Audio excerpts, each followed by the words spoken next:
Olá, queridos, tudo bem com vocês? Vamos investir tempo na presença de Deus, vamos investir tempo meditando na palavra de Deus. Nós temos tratado de coisas que eu julgo ser importante demais. O que nós estamos tratando, tudo que nós estamos tratando aqui, desde o primeiro vídeo que eu comecei a gravar, tem a ver com a nossa alma, tem a ver com onde nós viveremos a eternidade. Tudo que eu venho dizendo aqui, tudo que eu venho ensinando aqui tem propósito fazer com que você pare um pouco na sua vida e veja como você de fato está vivendo.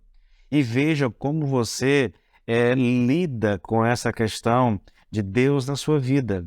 Não basta eu dizer que creio em Deus, não basta eu professar que amo a Deus, não é suficiente ter uma religião, não é suficiente ir para uma igreja semanalmente. Tudo isso é muito bom, tudo isso é desejável, mas nada disso é suficiente. Tenho tentado te mostrar. Se Cristo ainda não é o Senhor da tua vida, se você ainda não o confessou como Senhor e como Salvador da sua vida, você ainda está debaixo da ira de Deus. Você pode não gostar do que eu estou dizendo, você pode até mesmo já desligar o vídeo agora, entendeu? E ir fazer outra coisa, mas eu não posso negar isso de forma alguma, porque esse é o ensino da palavra de Deus. Esse é o ensino das Escrituras Sagradas, não só em Romanos, mas todo o Novo Testamento fala sobre isso, atesta essa verdade, entendeu? E eu não posso fugir disso, não tem como fugir, na verdade. É preferível que eu não fale nada do que apenas traga para ti apenas aquilo que é bom no Evangelho. Eu vou sair catando aqui no Evangelho aquelas passagens que são boas de serem pregadas, que as pessoas gostam de ouvir, né? E aí eu vou falar isso para vocês. E deixo de lado aquilo que é desagradável. É verdade, implica em eternidade, em salvação da nossa alma, mas eu opto por me calar porque eu sei que as pessoas não vão gostar de ouvir isso. Ah, queridos, não dá para mim. Não dá para mim, entende? Eu preferia mil vezes fechar tudo, largar tudo, talvez ir falar de política, né? Mas pegar o evangelho, escolher só aquilo que é bom, aquilo que é agradável de falar e de ouvir, não dá para mim, querido. A orientação é que eu devo pregar todo o conselho de Deus, então eu preciso pregar a mensagem completa, tá? Por isso que nós estamos falando sobre isso aqui.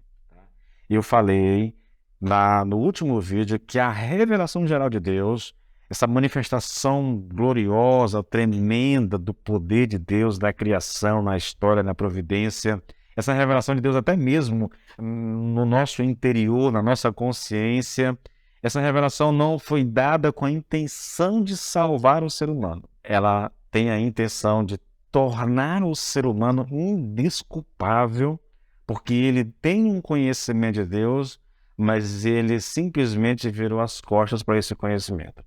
E eu quero finalizar essa questão do conhecimento de Deus tratando de uma questão que eu não tratei ainda, tá bom? E eu preciso que você atente para o que eu vou dizer. Escute bem.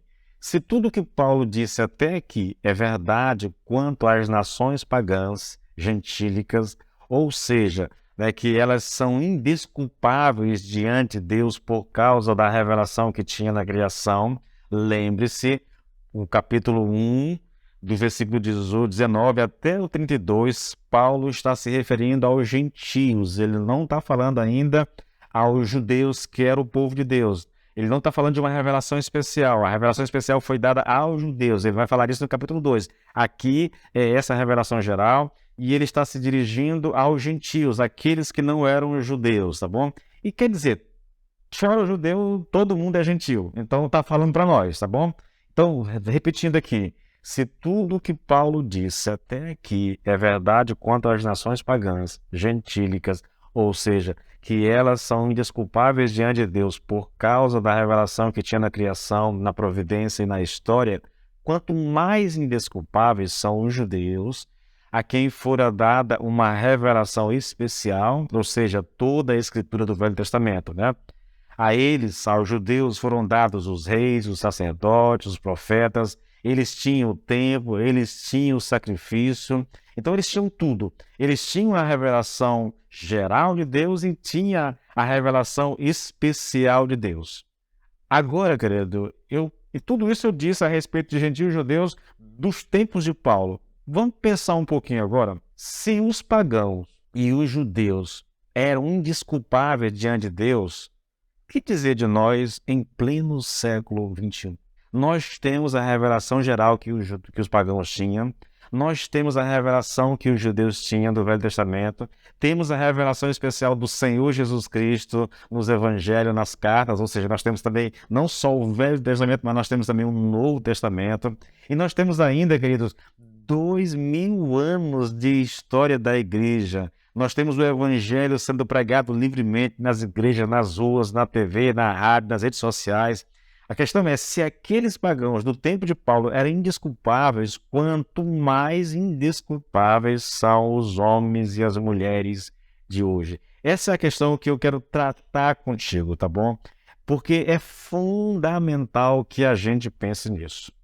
Paulo está dizendo para aquela geração, para aquele povo, vocês são indesculpáveis, vocês têm a revelação geral de Deus, vocês sabem que Deus se manifestou na natureza, na criação, na providência, na história. Vocês sabem que Deus se manifestou até mesmo na sua consciência, no seu interior, mas mesmo assim vocês viraram as costas, então vocês são indesculpáveis. Tá. E depois ele vai falar para os judeus, vocês também estão vocês estão debaixo da ira de Deus, porque têm a revelação, professam, conhecem, mas não vivem ela, não obedecem ela, então estão debaixo da ira de Deus mesmo jeito. A questão é, queridos, e esse é um pensamento que deveria nos assustar, esse é um pensamento que deveria pelo menos fazer com que a gente parasse um pouquinho e pensasse, puxa, mas se eles tinham isso naquela época e eram desculpáveis, então o que dizer de mim hoje, em pleno século XXI?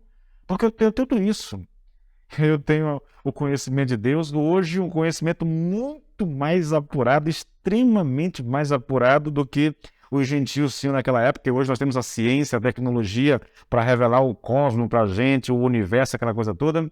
Nós temos, os judeus têm o conhecimento especial de Deus, nós temos isso também, mas temos o Novo Testamento acrescentando ao Velho, e nós temos 2000 anos de história, queridos. Pregadores em tudo quanto é canto hoje. Eu tenho consciência de que muitos dos pregadores que estão por aí hoje não ajudam, né? Eu sei disso. Mas nós temos muitos homens de Deus pregando o Evangelho, sinceramente, verdadeiramente, corretamente. TV, tem livros.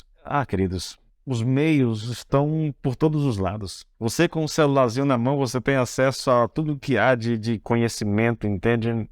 Conhecimento bíblico. E mesmo assim, eu vou perguntar para ti, mesmo assim, em pleno século XXI, você ainda não nasceu de novo, você ainda não conhece a Cristo, ainda não entendeu que sem Ele não há esperança, ainda não entendeu que o propósito de Jesus Cristo ao vir a esse mundo, Ele não veio para passear nesse mundo, Ele não veio aqui para se divertir, querida, Ele veio com um propósito específico, Ele veio para morrer na cruz, porque esse era o único meio, a única forma de Deus poder nos salvar. Se Ele não morre na cruz, não há salvação para nenhum de nós. Você sabe disso. Você já ouviu pregações, você já ouviu musicais, você já assistiu filmes, você já leu livros, você já assistiu séries. Você sabe disso. Mas a pergunta que eu faço é, e por que ainda não aceitou a Cristo? Por que ainda não aceitou a Cristo? O que é que está faltando, na verdade? Conhecimento eu sei que você tem.